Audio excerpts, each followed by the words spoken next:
Assalamualaikum dan salam sejahtera kepada pelajar-pelajar tingkatan 1 Fitrah yang cikgu kasihani sekalian. Baiklah, pada pagi ini kita akan sambung dengan topik yang seterusnya, iaitu berkaitan dengan bab 8, Tamadun Islam dan Sumbangannya, iaitu chapter 8.2, Kemunculan dan Perkembangan Tamadun Islam.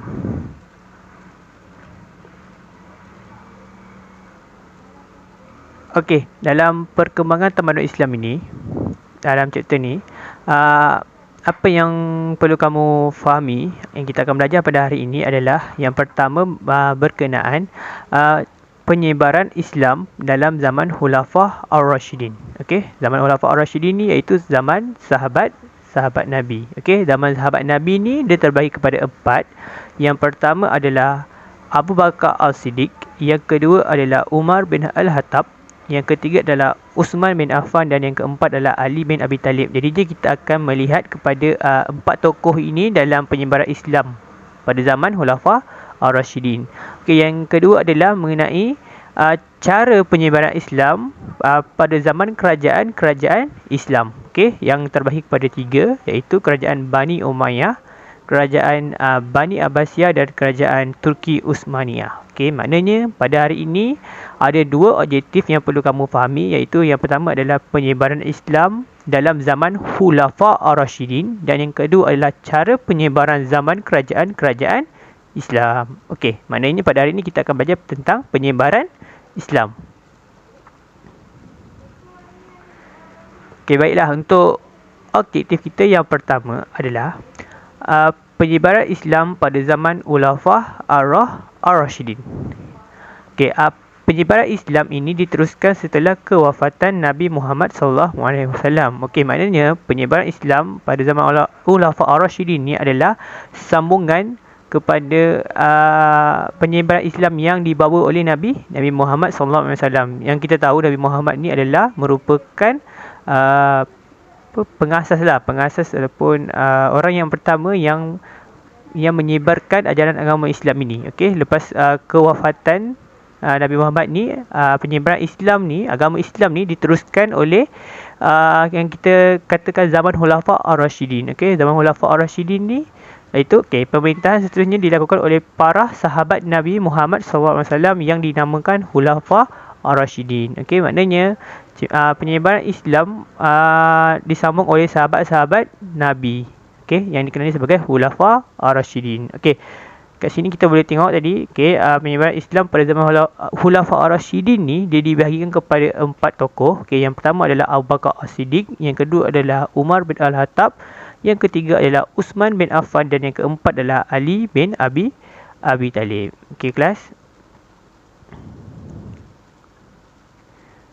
Okey, jadi kita akan tengok penyebaran Islam pada zaman Khulafah Ar-Rashidin. Okey, penyebaran Islam pada zaman Khulafah Ar-Rashidin bukan sahaja berkembang di Mekah dan Madinah, malahan telah sampai ke utara semenanjung tanah Arab meliputi Iraq, Syam dan Mesir. Okey, yang kita tahu, Islam dia bermula dekat kita panggil kawasan Hijaz, iaitu Mekah, Madinah dengan Taif kan. Okey, jadinya pada zaman Khulafah Ar-Rashidin ni Islam telah disebarkan lebih secara meluas, yang lebih menuju ke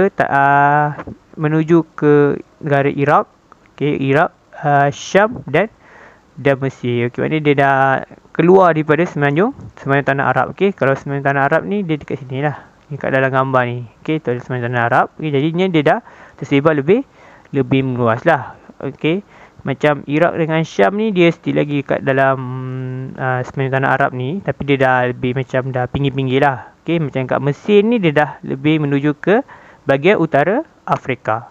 Okey, maknanya Islam ni telah berkembang dengan secara meluas lah. Okey.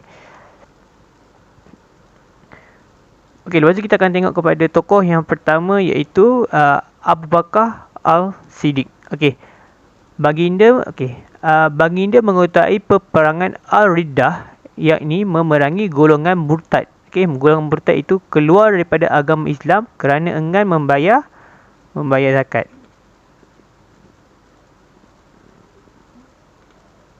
Okey, maknanya apa yang tugasan ataupun perkara yang dilakukan pertama oleh Abu Bakar As-Siddiq ni, tokoh pertama untuk dalam zaman Khulafa' Ar-Rasyidin ni. Pertama dia mengetahui peperangan yang dinamakan Aridah, iaitu memerangi golongan murtad. Golongan murtad ni adalah golongan yang keluar daripada agama Islam dan kerana enggan membayar zakat. Kita sebagai seorang Islam, kita tak boleh murtad kan. Bila kita murtad ni, hukuman ni adalah dihukum bunuh. Lepas tu kita mestilah kena membayar zakat kan, sebab zakat tu adalah merupakan rukun yang keempat untuk rukun Islam yang keempat. Jadinya keluar Islam pun dah dosa besar, dan tidak membayar zakat pun juga adalah merupakan dosa yang besar lah untuk Islam. Jadinya Abu Bakar As-Siddiq ni dia telah memerangi golongan tersebut. Tentera Islam telah menang dan semakin ramai yang memeluk Islam. Selepas perperangan Aridah ni, tentera Islam dia menang lah, memerangi golongan ni, dan ramai yang memeluk Islam lah. Sebab mereka lepasnya kewafatan Nabi tu, muncullah macam Nabi-Nabi palsu. Jadi betul dia tak melakukan ajaran agama Islam yang telah diajar oleh Nabi. Jadinya apa perkara yang perlu Abu Bakar buat, Abu Bakar Siddiq ni dia memerangi golongan tersebut. Sebab apa? Sebab orang yang murtad ni dia akan memberikan kesan yang buruk kepada Islam. Maknanya dia kata bila keluar pada Islam ni menunjukkan bahawa agama Islam ni dia agama yang macam tak bagus lah, tak elok kan. Tapi sepatutnya kita sebagai Islam, kita kena memegang teguh dengan ajaran agama Islam yang dibawa oleh Al-Quran dan hadis. Jadinya kita kena kita sebagai Islam, kita kena berpegang teguh lah dengan ajaran agama Islam. Baiklah, tadi tu untuk Abu Bakar As-Siddiq, iaitu dia memerangi golongan, dia berlakunya peperangan Aridah yang memerangi golongan yang keluar dari Islam, kita panggil murtad. Jadinya kalau kita tengok kepada Umar bin Al-Khattab ni, semasa pentadbiran baginda, golongan peneroka telah dihantar untuk membuka wilayah baharu di utara semenanjung tanah Arab seperti Iraq, Syam dan Mesir. Kamu boleh tengok dekat dalam peta ni. Wilayah Islam yang luas ketika itu telah dibahagikan kepada beberapa bahagian bagi memudahkan pentadbiran. Maknanya masa zaman Umar bin Al-Khattab ni, cara penyebaran agama Islam ni adalah lebih kepada membahagikan pentadbiran. Membagi pentadbiran tu dia macam dia mengecikkan lagi sebab semenanjung tanah Arab ni dia luas. Jadinya kalau nak kawal keseluruhan kawasan, seseorang tu nak mengawal seluruhan kawasan, jadinya susah lah. Jadinya dia telah membagikan beberapa kawasan bagi memudahkan urusan pentadbiran. Contohnya dekat dah bagikan nama Jordan, Saudi Arabia, Iraq, Syria. Jadi dia telah mengecikkan kawasan yang penyebaran agama Islam ni. Dia dah kecikkan, jadi memudahkan lagi lah untuk menyebarkan ajaran agama Islam ni.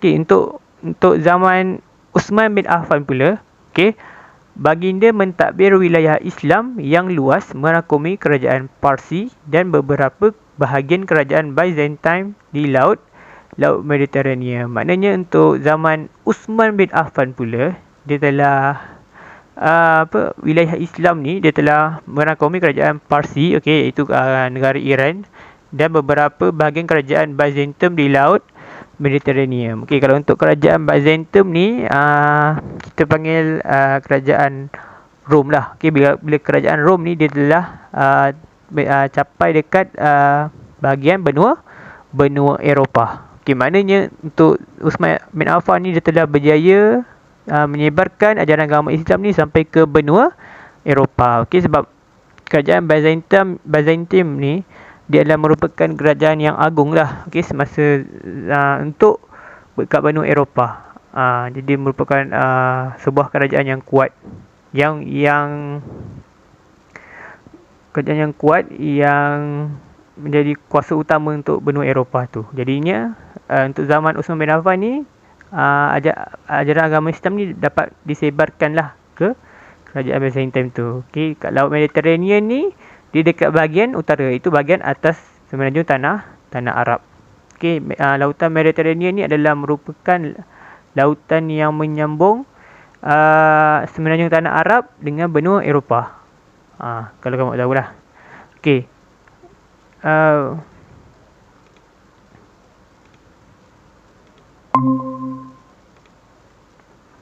Okey, baiklah. Baginda juga melantik Gabenor bagi mengotai pentadbiran di wilayah Islam yang semakin meluas. Okey, maknanya Uthman bin Affan ni pun juga dia telah macam yang Umar Al-Khattab tadi, dia telah membagikan beberapa unit pentadbiran. Kalau untuk Uthman bin Affan ni pula, dia telah membahagikan, dia telah melantik Gabenor, okey, yang untuk mengotai pentadbiran di wilayah Islam yang semakin meluas kan, yang sampai ke Eropah ni. Okey, jadinya dengan adanya Gabenor ni, dia telah memudahkan lagi untuk zaman Uthman bin Affan ni untuk menyebarkan ajaran agama Islam. Jadi Gabenor tu dia bertanggungjawab dalam menyebarkan ajaran agama Islam. Okey, jadinya tak adalah macam terlalu besar tugasan seorang tu, sebab lebih besar kawasan tu, lebih macam mempunyai pelbagai masalah lah untuk menyebarkan ajaran agama Islam ni. Okey, itu untuk zaman Uthman bin Affan. Okey, kalau untuk zaman Ali bin Abi Talib, okey, merupakan tokoh yang keempat. Okey, pada masa ini agama Islam semakin mantap dan wilayah Islam bertambah luas dan makmur. Okey, maknanya ajaran agama Islam ni dia telah lebih meluas. Okey, mungkin lebih meliputi keseluruhan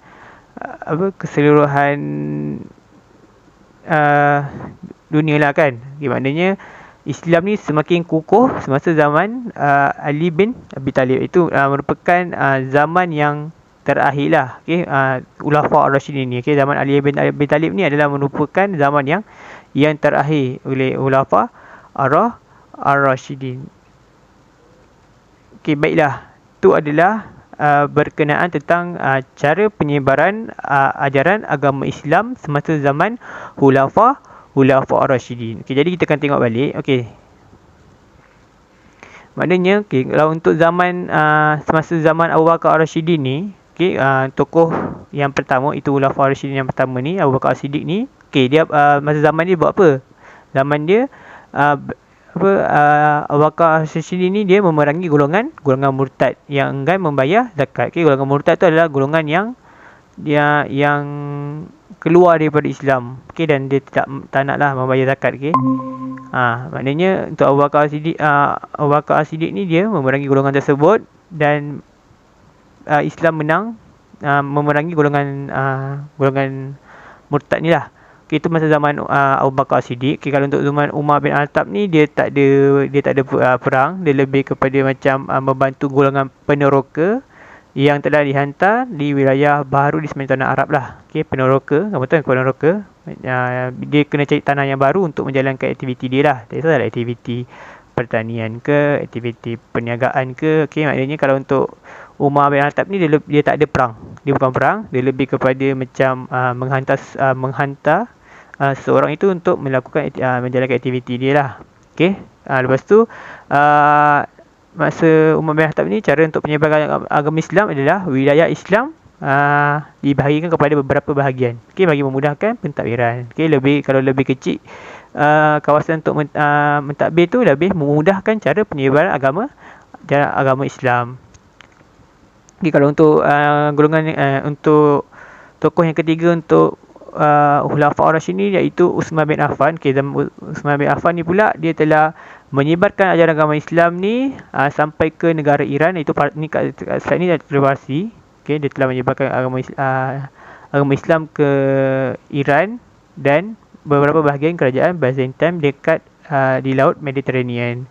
Itu Byzantine ni tadi yang cikgu cakap tadi kan, dia merupakan kerajaan yang kuat ataupun yang agung lah untuk agama untuk negara Eropah. Itu orang putih lah, kita panggil orang putih. Sebab nak masuk ke kerajaan Byzantine ni susah tau. Sebab mereka ni ajaran agama Kristian lah. Kristian ni pun dia banyak pecah kan. Dia ada Katolik, dia ada SDA, dia ada Protestan kan. Tak kisahlah. Tapi untuk memasukkan ajaran agama Islam, dia agak susah lah. Tapi masa zaman Uthman bin Affan ni telah berjaya lah menyebarkan agama Islam ni dekat beberapa kawasan tu yang dipegang oleh kerajaan Byzantine ni. Okay. Lepas tu apa juga cara penyebaran Uthman bin Affan ni, dia melantik gubernur bagi mengotai pentadbiran di wilayah Islam yang semakin meluas. Okay, maknanya dia telah melantik gubernur untuk menjaga dan menyebarkan ajaran agama Islam. Dan untuk yang terakhir ni, untuk tokoh yang terakhir Khulafaur Rasyidin, iaitu Ali bin Abi Talib. Okay, jadinya pada zaman Ali bin Abi Talib ni, dia lebih agama Islam tu dah jadi yang mantap. Okay, dah berjaya lah menyebarkan agama Islam ni yang lebih meluas. Okay, dia dah mungkin sampai ke Asia Tenggara, kita tahu. Okay, jadi maknanya masa zaman Ali bin Abi Talib ni, dia dah Islam ni dah lebih berkembang maju. Baiklah, itu adalah merupakan objektif kita yang pertama, iaitu berkenaan tentang cara penyebaran agama Islam semasa zaman Khulafaur Ar-Rasyidin. Okey. Ada tak nak tanya cikgu pasal objektif kita yang pertama tadi sebelum cikgu masuk untuk objektif kita yang kedua ni?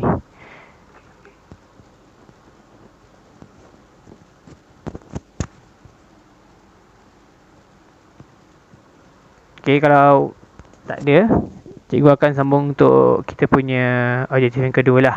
Okay, kalau untuk objektif kita yang kedua adalah berkenaan dengan penyebaran Islam pada zaman kerajaan-kerajaan Islam. Okay, ni untuk kerajaan-kerajaan Islam. Okay, kalau Khulafaur Rasyidin tadi, dia lebih kepada tokoh. Okay, orang. Kalau untuk ni pula, objektif yang kedua ni, dia lebih kepada kerajaan. Okay, kerajaan. Okay, kalau untuk kerajaan Islam ni, dia ada 3. Okay, kalau kamu kena tahu. Okay, yang pertama adalah kerajaan Bani Umayyah. Okay, lepas Ali bin Abi Talib kan, Khulafaur Rasyidin yang terakhir tadi. Okay, dia betul dah tak ada dah sambungan untuk Khulafaur Rasyidin untuk cara menyebarkan agama Islam. Dia lepas tu dia dah lebih menuju kepada kerajaan. Okay, dan kerajaan yang menyambung penyebaran agama Islam adalah kerajaan Bani Umayyah. Okay, selepas kerajaan Bani Umayyah, lepas tu kerajaan Bani Abbasiyah. Lepas kerajaan Bani Abbasiyah, itu kerajaan Turki Uthmaniyah, dan kerajaan Turki Uthmaniyah adalah merupakan kerajaan Islam yang terakhir lah. Kerajaan Islam yang terakhir sebelumnya berlakunya Perang Dunia yang Pertama. Okey. Kamu boleh tengok dekat sini, maknanya kita akan belajar 3 kerajaan Islam yang menyebarkan agama Islam ni. Okey, kita akan pergi kepada kerajaan yang pertama, iaitu kerajaan Bani Umayyah. Okey. Perkembangan Islam semakin ketara, terutama selepas pentadbiran diteruskan oleh kerajaan Bani Umayyah yang berpusat di Damsyik dan Bani Umayyah yang berpusat di Cordoba, Spanyol hingga 756 hingga 1031. Okey, maknanya kalau untuk kerajaan Bani Umayyah ni, dia ada 2 fasa. Okey, kalau untuk fasa yang pertama, kerajaan Bani Umayyah ni, dia berpusat dekat Damsyik, ataupun kita panggil adalah negara Iraq. Okey, pada hari ini kita panggil, dulu pun panggil Iraq juga, dan sekarang pun kita panggil Iraq juga. Okey, tapi dia punya pusat pentadbiran tu, okey, ibu negara dia, okey, kalau macam Malaysia, ya, ibu negara kat Kuala Lumpur kan.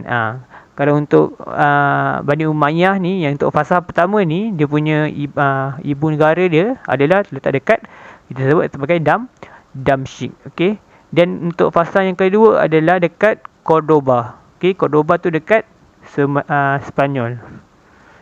Kamu tahu kan negara Spanyol tu kat mana kan? Yang negara, kalau kamu minat bola sepak tu, kamu boleh kenal lah kan player-player Spanyol tu kan. Okey, maknanya dekat negara Spanyol tu, kerajaan Bani Umayyah ni, kerajaan Islam ni, dia untuk fasa yang kedua, dia terletak dekat kita panggil Cordoba. Cordoba tu dekat Spanyol. Maknanya dekat negara Eropah pun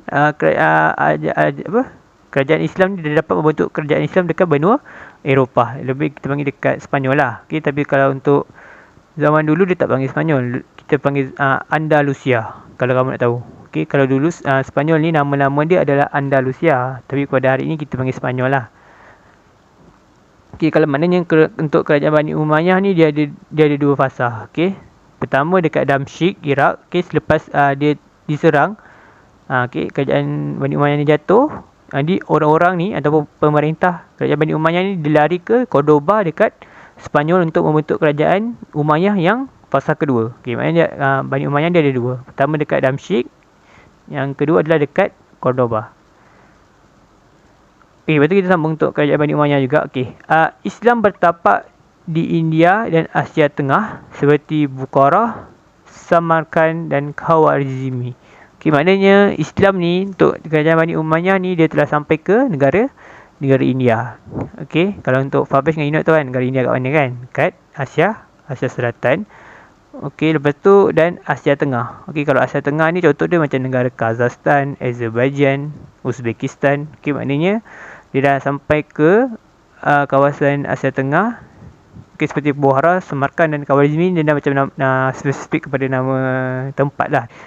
Seterusnya, utusan persahabatan juga telah sampai ke negara China. Maknanya untuk kerajaan Bani Umayyah ni, untuk penyebaran agama Islam ni, dia telah sampai ke negara China ya. Okey, negara China ni terletak dekat Asia Pasifik ataupun kita panggil Asia Timur. Okey, dia adalah merupakan kawasan yang sebelah paling kanan dekat dunia Okey, maknanya Islam ni dia telah sampai ke negara China. Okey, jauh.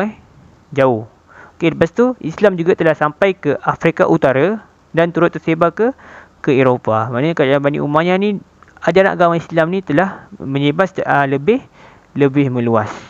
Maknanya lebih meluas ni dah sampai ke negara China, dah mencapai ke benua Eropah, dah sampai ke Afrika Utara. Okey, dia dah masuk ke benua lain. Okey, lepas tu Andalusia ataupun Sepanyol pada hari ini menjadi pintu masuk ke benua Eropah. Jadinya ajaran agama Islam ni dia bermula dekat Sepanyol ni, ataupun kita lebih sebut Cordoba. Okey, kalau nak lebih tepat. Okey, maknanya Islam dah sampai ke Sepanyol. Jadinya ajaran agama Islam ni dia dapat menyebarkan ajaran agama Islam tu lebih meluas. Maknanya pintu masuk, menjadi pintu masuk untuk menyebarkan agama Islam dekat benua Eropah. Maknanya untuk benua Eropah, ajaran agama Islam bermula dekat Sepanyol, Andalusia. Okey, ini untuk kerajaan Bani Umayyah. Okey, cara dia menyebarkan ajaran agama Islam. Okey, baiklah, kita akan pergi kepada kerajaan yang kedua. Okey, selepas kerajaan Bani Umayyah tu jatuh, runtuh ke. Okey, lepas tu dia akan ajaran agama Islam ni dia disambung oleh kerajaan Bani Abbasiyah. Okey, kita akan tengok. Kerajaan ini dia berpusat di Baghdad dan memerintah selama 5 abad. Okey, yang bermula daripada 750 hingga 1258. Okey, maknanya Baghdad ni dia terletak dekat negara Iraq juga. Okey, Iraq. Okey, Damsyik tadi pun Baghdad ni letak dekat negara Iraq. Okey, pada hari ini, kerajaan Bani Abbasiyah meneruskan kegemilangan tamadun Islam dengan perkembangan ilmu pengetahuan yang pesat sehingga berkembang ke Eropah. Maknanya untuk kerajaan Bani Abbasiyah ni dia menyebarkan ajaran agama Islam melalui perkembangan ilmu pengetahuan. Okey, apa perkembangan ilmu pengetahuan ni macam mana? Macam kita ni lah yang sedang kita belajar ni. Ini adalah merupakan penyampaian ilmu pengetahuan. Okey. Lepas tu Islam juga telah berkembang ke semenanjung di Transoxania hingga ke barat India. Kalau Transoxania ni dia dah sampai ke benua Eropah, kita panggil negara Romania. Dan hingga sampai ke barat India. Dekat negara India tu kat sebelah barat. Sebelah kanan tu. Maknanya untuk kerajaan Islam semasa kerajaan Bani Abbasiyah, Islam telah berkembang hingga ke Samania, dekat Transoxania hingga ke negara India. Baiklah, kalau untuk kerajaan yang terakhir iaitu kerajaan Turki Uthmaniyah. Untuk kerajaan Turki Uthmaniyah ni dia berpusat di Anatolia. Kita panggil Anatolia. Kalau Turki ni dekat mana? Kalau Turki ni dekat Turki lah. Kalau Turki ni dia adalah merupakan negara yang terletak dekat tengah-tengah. Mana negara ni dia separuh adalah terletak dekat benua Asia dan separuh lagi adalah terletak dekat negara Eropah. Itu adalah merupakan Turki Uthmaniyah. Negara Turki lah. Okay, kalau sekarang ni kita panggil negara Turki. Okay, kalau zaman dulu semasa dia merupakan kerajaan Islam, kita sebut dia sebagai kerajaan Turki, Turki Utsmaniyah. Okay, maknanya dia berpusat dekat kita panggil Anatolia. Okay, kalau yang kerajaan Bani Abbasiyah tadi dekat Baghdad. Kalau untuk kerajaan Umayyah tadi dekat dua. Satu dekat Cordova, satu dekat Damsyik. Okay. Okay, lepas tu perkembangan Islam seterusnya juga telah meluas hingga ke rantau Balkan. Okay, itu dekat Eropah Timur. Okay, kalau Balkan ni contohnya dekat negara Azerbaijan, Ukraine, Rusia. Okay, itu adalah merupakan negara-negara Balkan. Kita kalau sebut kawasan Balkan, bila kita sebut Balkan tu dia merupakan contoh dia negara Ukraine, Rusia, Azerbaijan. Okay, kalau dekat negara-negara orang putih yang di sebelah kita panggil sebelah timur. Kita adalah merupakan rantau Balkan. Okay, sempadan Rusia, kita cakap tadi, sempadan Rusia dan sekitar Laut Hitam di samping mengekalkan kekuasaan di Asia Barat. Okay, kalau Asia Barat ni semenanjung tanah Arab ni lah. Okay, kalau negara Arab ni kita panggil Asia Barat. Maknanya untuk masa zaman untuk kerajaan Turki Utsmaniyah ni untuk menyebarkan agama Islam ni dia telah mencapai ke kawasan Balkan. Okey, mana kawasan Eropah Timur. Okey, lepas tu pengaruh Turki Utsmaniyah juga telah sampai ke alam Melayu. Okey, alam Melayu tu kita lah. Okey, Asia Tenggara. Okey, Malaysia, Indonesia, Brunei. Di mananya semasa zaman Turki Utsmaniyah ni ajaran agama Islam telah sampai ke kita punya kawasan. Okay, kalau macam untuk negara kita ni, penyebaran agama Islam ni dia bermula semasa kerajaan Melaka. Okay, pedagang-pedagang Arab ni dia sampai dekat Melaka dan dia menyebarkan ajaran agama Islam ke seluruh hingga ke hari ni lah. Okay, maknanya Islam ni dia bermula dekat semenanjung tempat kita ni, Asia Tenggara ni. Okay, semasa zaman kerajaan Turki Utsmaniyah. Okay, ini adalah merupakan peta yang menunjukkan cara penyebaran ajaran agama Islam tu. Okay, kawasan-kawasan yang terletak kawasan ataupun kawasan yang terletak lah untuk zaman-zaman ataupun kerajaan tersebut untuk menyebarkan ajaran agama Islam. Okay, kita akan tengok. Okay, kalau untuk warna hijau ni iaitu zaman Nabi Muhammad. Okay, kamu boleh tengok di sini. Maknanya ajaran agama Islam ni dia disebarkan dekat Madinah dan Mekah. Okay, kat warna hijau ni. Okay, kalau untuk zaman Khalifah Abu Bakar As-Siddiq ni adalah merupakan tokoh pertama ni lah. Pertama itu dekat warna hijau ni. Okay, dekat sini. Maknanya ajaran agama Islam ni dia dah ke seluruh semenanjung tanah Arab. Lepas tu kalau untuk zaman Khalifah Umar Al-Khattab ni dekat warna kuning ni. Ni adalah zaman semasa zaman Khalifah Umar Al-Khattab lah. Okay, ajaran agama Islam ni dah meluas. Okay, lepas tu Uthman bin Affan, okay, yang berwarna ungu ni. Okay, maknanya lebih dah meluas lah untuk menyebarkan agama Islam. Lepas tu zaman kerajaan Umayyah. Okay, Islam sehingga ke Cordova. Okay, mana sampai ke sini ni Spanyol dia terletak dekat sini. Okay, yang ini kawasan Afrika. Ni benua Afrika Utara. Okay, ni Spanyol dekat sini. Jadi ajaran agama Islam dia sampai ke sini. Dan kerajaan Abbasiyah, okay, kat warna kuning ni kat negara Iraq lah. Dan kerajaan Turki ni kat warna coklat kat kawasan ni. Penyambung di antara benua Eropah. Okay, ni Eropah dan benua Asia. Asia sebelah kanan dan Afrika kat bawah lah. Maknanya ajaran agama Islam ni kalau kau tengok dekat peta yang berwarna tu adalah merupakan dia punya kawasan-kawasan yang menyebarkan ajaran yang mereka berjaya lah menyebarkan ajaran agama Islam. Okey, baiklah. Sebelum kita masuk ke bahagian aktiviti, ada sebarang pertanyaan sebelum kita bagi kawan masuk bahagian aktiviti.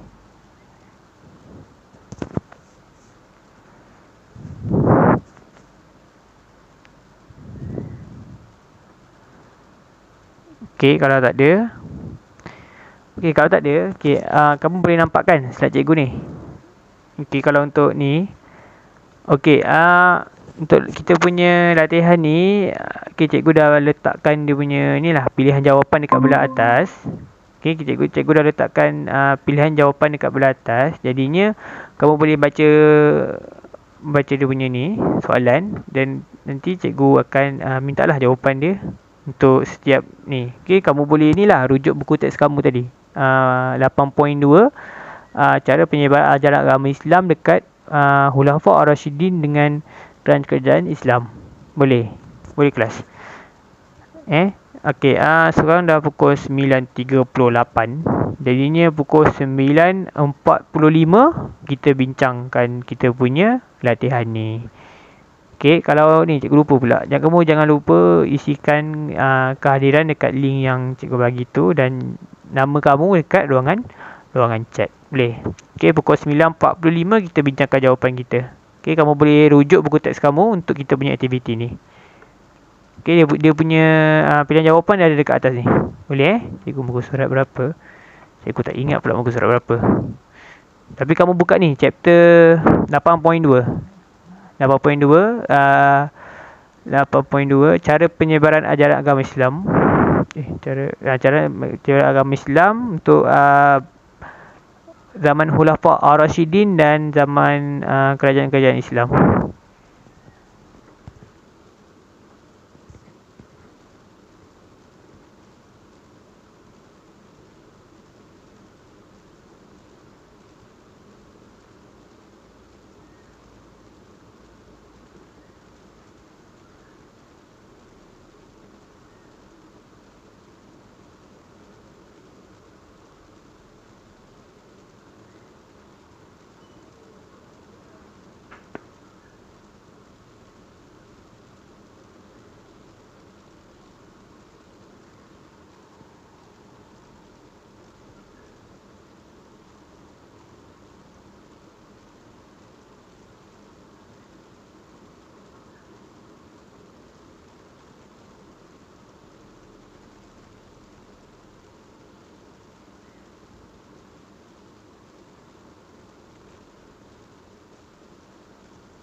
Okay, kalau untuk muka surat tu, kalau untuk chapter 8.2 tu 164.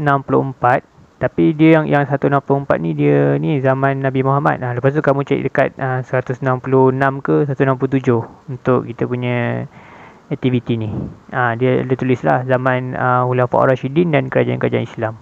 Yang kita belajar ni tadilah.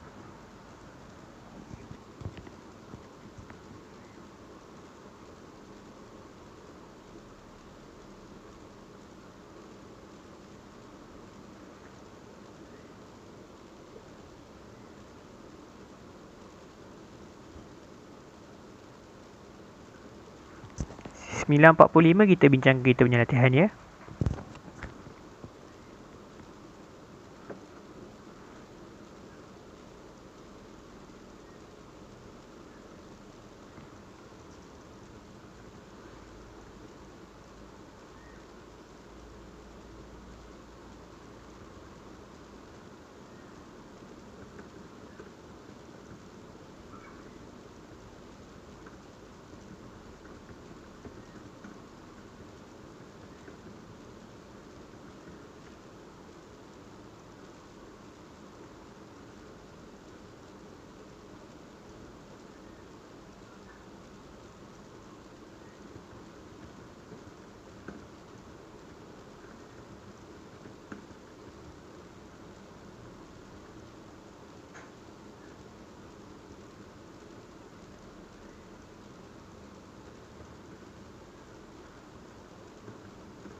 Okay, tinggal lagi 1 minit untuk kita bincangkan kita punya latihan.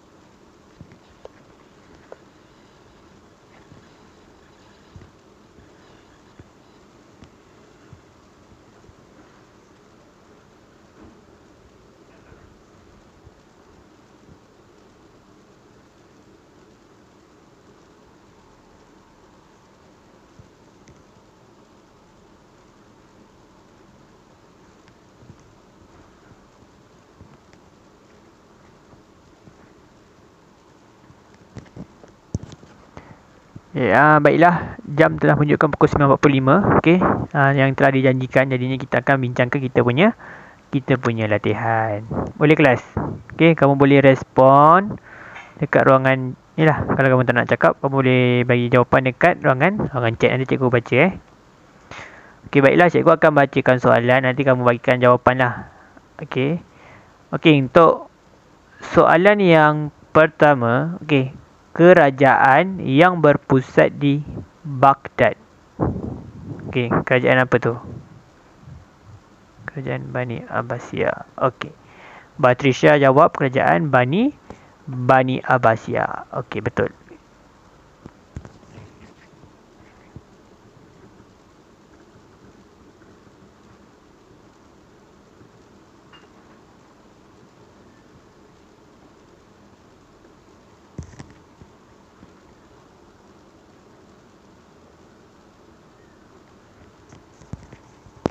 Okey, kerajaan Bani Abbasiyah ni dia berpusat dekat Baghdad. Okey, yang cikgu terangkan tadi. Okey, untuk soalan yang kedua, mentadbir wilayah Islam merangkumi Parsi dan beberapa kerajaan Byzantine. Itu semasa zaman Khulafa ar-Rasyidin. Siapa tu?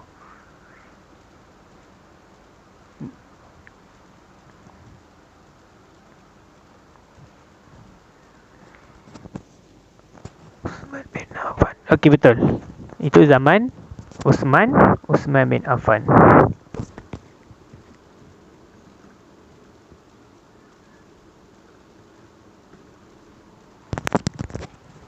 Okey, kalau masa zaman Uthman bin Affan ni, ajaran agama Islam telah berjaya disebarkan dekat Parsi dan beberapa kerajaan Byzantine dekat Eropah. Okey, baiklah. Okey, zaman siapakah mengetahui peperangan Ar-Riddah kerana enggan membayar zakat. Okey. Peperangan Ar-Riddah ni iaitu memerangi golongan murtad. Jadi golongan yang keluar daripada ajaran agama Islam. Siapakah tokoh tersebut yang memerangi golongan murtad ni? Abu Bakar As-Siddiq. Okey. Untuk soalan yang ketiga ni, jawapan dia adalah Abu Bakar As-Siddiq.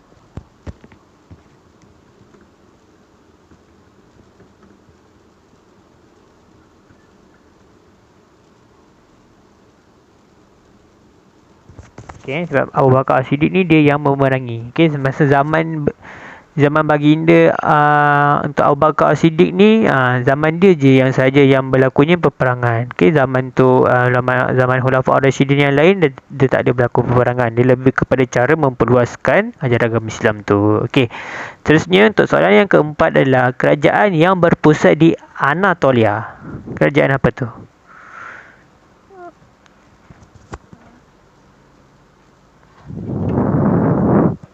Kerajaan yang berpusat di Anatolia.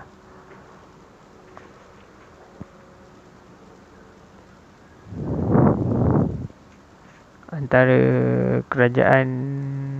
Okey, betul berarti saya jawab itu merupakan kerajaan Turki. Okey, Vinod pun betul. Okey, kerajaan Turki.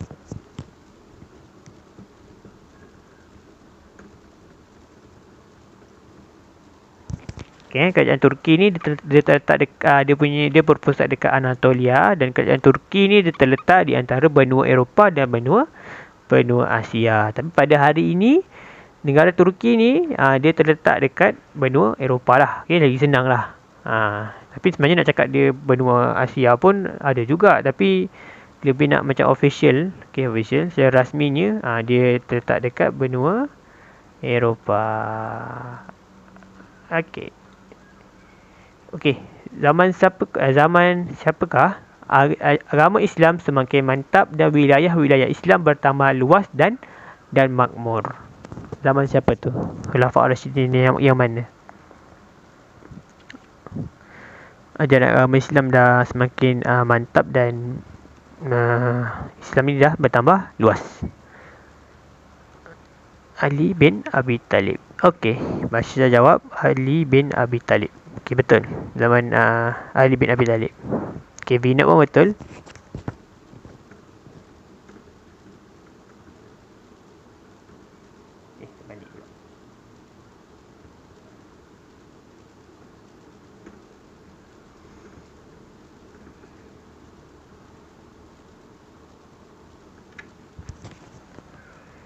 Okey, seterusnya untuk soalan yang keenam itu, kerajaan berpusat di Damsyik dan di Cordova. Yang ada dua pusat pemerintahan. Yang dia ada dua fasa lah. Okey, fasa pertama dekat Damsyik dan yang kedua adalah dekat Cordova, itu kat Spanyol. Ataupun disebut sebagai Andalusia. Okey, betul. Kerajaan Bani Umayyah.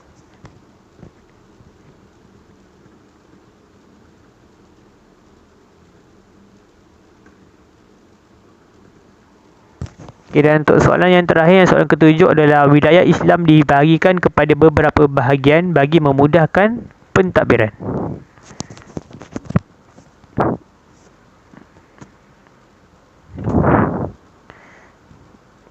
Okay, kalau untuk yang tujuh ni,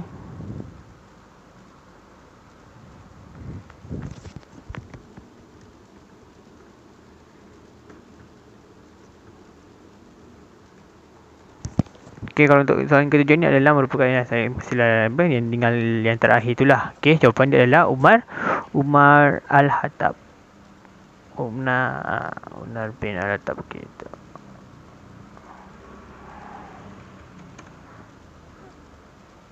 Okey, kita dah selesai untuk kita punya latihan.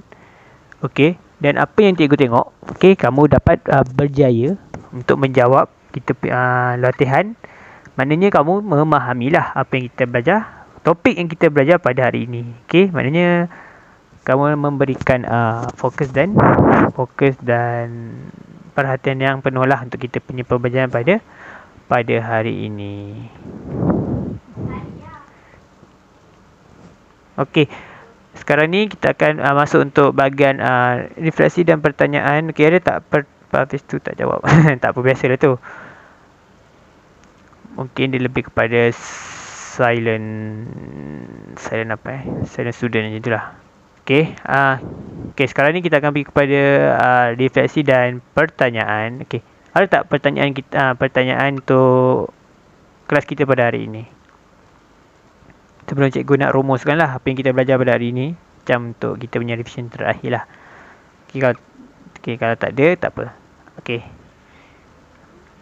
Okey, apa yang kita belajar pada hari ini dia adalah berkenaan tentang kemunculan dan perkembangan tamadun Islam lah. Tapi untuk kemunculan dan perkembangan tamadun Islam ni dia lebih kepada dua. Yang pertama adalah semasa zaman Khulafaur Rasyidin dan yang kedua adalah semasa zaman kerajaan Islam. Okey, kalau untuk zaman Khulafaur Rasyidin ni, penyebaran ajaran agama Islam ni, Khulafaur Rasyidin ni dia bermaksud adalah zaman sahabat-sahabat Nabi kalau kamu nak tahulah. Kalau kita sebut Khulafaur Rasyidin ni, okey, dan dia adalah merupakan penyambung ajaran agama Islam yang dibawa oleh Nabi Muhammad. Dia adalah penyambung lah. Okey, selepas kewafatan Nabi, zaman Khulafaur Rasyidin yang menyambung. Dan yang pertama adalah Abu Bakar As-Siddiq. Okey, kalau untuk apa yang Abu Bakar As-Siddiq ni untuk menyebarkan ajaran agama Islam adalah, yang pertama dia adalah berlakunya kita sebut peperangan Aridah, iaitu memenangi golongan murtad. Dan golongan murtad ni dia tak nak membayar zakat. Okey, yang pertama adalah yang tu. Kalau untuk zaman yang kedua adalah zaman Umar bin Khattab. Okey, zaman Umar bin Khattab ni dia dah menyebarkan ajaran agama Islam tu. Okey, agama Islam tu dah sampai ke Iraq, Syam dan Mesir lah. Dan apa yang zaman Umar bin Khattab ni buat adalah dia telah memberikan beberapa bahagian untuk bahagian pentadbiran. Dia telah membahagikan beberapa kawasan yang kecil untuk menyebarkan ajaran agama Islam. Dan untuk tokoh yang ketiga adalah Uthman bin Affan. Di mana Uthman bin Affan ni dia dah sampai ke menyebarkan ajaran agama Islam tu, dah sampai ke ni lah, negara Parsi dan Byzantine. Dan dia juga telah melantik gubernur untuk mengetahui pentadbiran di wilayah Islam. Dan yang terakhir adalah untuk Ali bin Abi Talib ni, dia punya ajaran agama Islam dah lebih mantap dan lebih luas, tu je. Dan seterusnya untuk bahagian kedua adalah untuk penyebaran agama Islam dekat, alhamdulillah, untuk kerajaan-kerajaan Islam, untuk menyebarkan ajaran agama Islam oleh kerajaan-kerajaan Islam. Okey, yang ada tiga. Yang pertama adalah Bani Umayyah, Bani Abbasiyah dan Turki Uthmaniyah. Okey, kalau untuk kerajaan Bani Umayyah ni, dia berpusat dekat Damsyik dekat negara Iraq dan dekat Cordova dekat Sepanyol. Jadi dua. Lepas tu apa yang semasa zaman Bani Umayyah ni buat, ajaran agama Islam ni dia dah sampai ke China, dia dah sampai ke benua Eropah, dia dah sampai ke Afrika Utara, dan lebih yang menunjukkan kemajuan dan kejayaan penyebaran ajaran agama Islam semasa zaman Bani Umayyah ni adalah penyebaran agama Islam sampai ke Andalusia, Sepanyol. Dan untuk kerajaan yang kedua adalah kerajaan Bani Abbasiyah. Okey, kerajaan Bani Abbasiyah ni dia berpusat dekat Baghdad. Okey, yang tadi tu dekat Damsyik dengan Cordova. Kalau untuk Bani Abbasiyah ni dia dekat, kita panggil Baghdad. Dan cara penyebaran agama Islam ni dia lebih kepada bidang pendidikan ataupun ilmu pengetahuan. Okey, kalau untuk, dan terakhir adalah Turki Uthmaniyah ni, dia dah sampai, dia punya pusat pentadbiran dia dekat Anatolia. Dan perkembangan Islam dia dah sampai ke kawasan Balkan. Okey, Balkan tu dekat mana? Dekat kita sebut sebagai Eropah Timur. Contoh dia Rusia, Ukraine. Okey, Rusia, Ukraine. Lepas tu kalau cikgu sebut macam Jerman, Hungary, itu adalah merupakan Eropah Timur. Dan juga Turki Uthmaniyah ni juga adalah merupakan zaman yang Islam ni dah sampai ke kawasan Asia Tenggara. Okey, contoh dia kat Malaysia, negara kita. Okey, baiklah, itu adalah berkenaan tentang kita punya pembelajaran pada hari ini. Okey, apa yang cikgu nak kamu buat, apa yang cikgu nak. Okey, nanti cikgu akan, tugasan kamu untuk luar daripada kelas ni, nanti cikgu akan bagi, kan cikgu ada beli, minta kamu beli folio kan. Kalau tak beli folio pun, dia macam kamu kena buat dekat kertas yang kertas kosong lah. Okey, kertas putih atau kita sebut kertas A4. Sebab kamu kena buat ni, kajian kes tu, folio tu. Okey, nanti cikgu akan ada, tapi kita akan buat step by step. Okey, kalau untuk minggu ni, cikgu akan bagi contoh 4 muka surat. Okey, jadinya kamu kena buat 4 muka surat tu, kamu kena hantar kat cikgu lah. Okey, macam mana tu? Okey, nanti kamu buat. Okey, kamu kena tulis pakai tangan tau. Okey, kamu kena tulis pakai tangan. Nanti bahan tu cikgu bagi, kamu just salin balik. Okey, tapi kamu kena buat kreativiti sendirilah. Maknanya kamu kena buat tulisan cantik-cantik ke. Okey. Kamu kreativiti sendiri tu maknanya usaha kamu sendirilah. Kamu nak tulis tu macam mana. Okey, bahan-bahan tu kamu just tulis balik apa yang cikgu bagi tu. Okey, contohnya pada minggu ni cikgu akan bagi 4 muka surat. Jadi 4 muka surat tu kamu buat, okey, kamu salin. Lepas tu nanti kamu kena hantar dekat cikgu lah. Okey, kamu ambil gambar. Okey, kamu ambil gambar. Kamu kalau boleh gambar tu lawa-lawa lah, sebab nanti cikgu nak simpan dalam bentuk PDF. Nanti cikgu simpan sendiri dalam bentuk PDF tu. Okey, kamu kena buat tau, sebab ini arahan daripada cikgu Wandara lah. Okey, dia minta kamu untuk pelajar 1F ni buat. Kalau kawan-kamu yang tak masuk kelas ni pun dia kena buat. Sebab tu ni wajib tau. Okey, nanti kamu kena buat. Okey, dalam minggu ni 4 muka surat tu nanti kamu ambil gambar. Kamu just hantar je gambar tu kat cikgu. Nanti cikgu simpankan. Okey, nanti kalau itu, dan kamu jangan hantar dekat dalam grup kelas. Kamu DM cikgu secara personal tau. Nanti cikgu simpankan dalam bentuk tu. Nanti kalau kamu hantar tu, kamu bagi tahu lah nama kamu siapa dan kelas mana boleh kelas. Tu saja. Okey, untuk kita pada minggu ini. Okey, sekian. Terima kasih. Okey, kita jumpa lagi pada minggu hadapan.